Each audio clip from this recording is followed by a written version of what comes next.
Well, it's time for another theory, and oddly enough, this one's also about an adult sci-fi comedy cartoon that I really like, Futurama.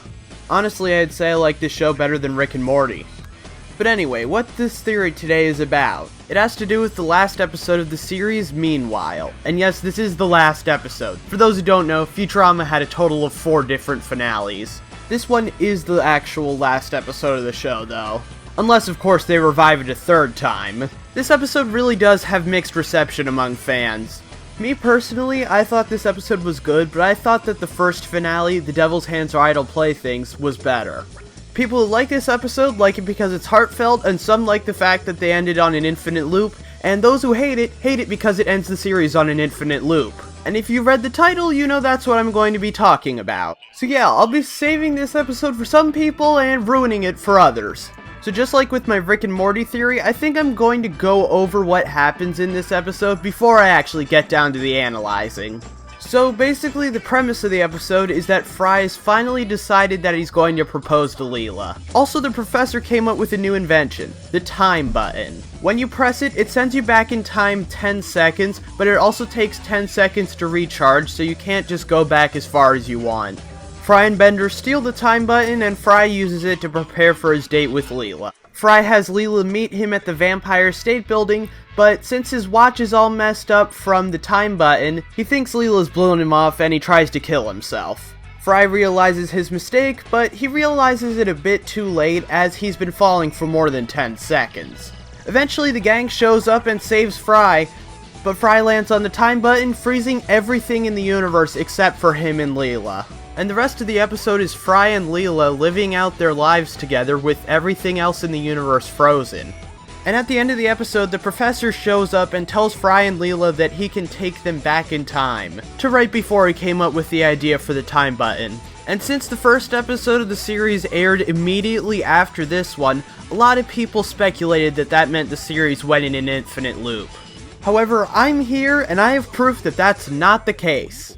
The key thing that I think a lot of people miss is that the professor says that he'll take them back to the instant before he came up with the time button. But if you know the show like I do, then you would know that that can't possibly be the very first episode of the show. Now, I know Futurama's not perfect when it comes to continuity, just look at Proposition Infinity or Free Will Hunting for some examples, but for the most part they get it right.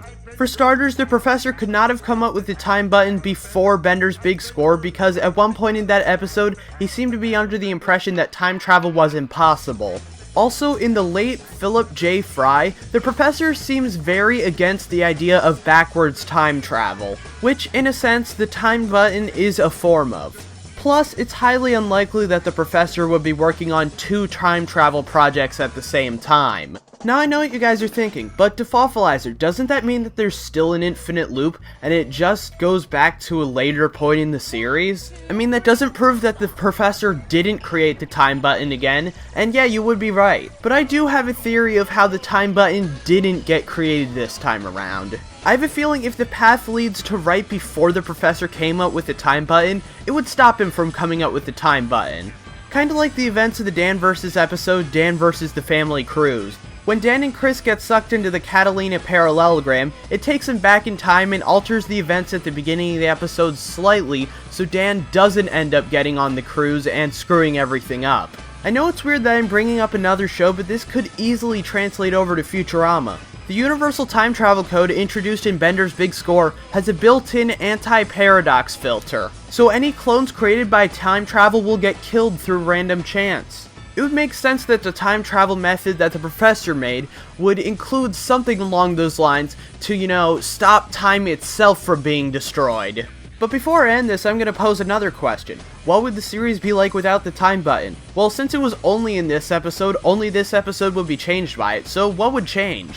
Now I know it's kind of gruesome to think that without the time button, Fry would be dead, but keep in mind, he wouldn't have jumped in the first place if the time button hadn't screwed up his watch.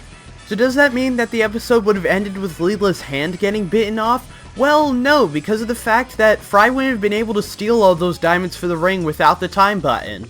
So does that mean that Fry wouldn't have gotten the idea to propose to Leela in the first place? Again, no, because Fry had made up his mind to do that already before he even laid eyes on the time button. So I guess what would have happened is Fry would have gotten a less fancy ring for Leela, and he wouldn't have done the elaborate way of proposing to her that led to her hand getting bitten off. And then I guess things would have just continued. Honestly, I think that's the direction they'll go if they ever decide to revive the series again.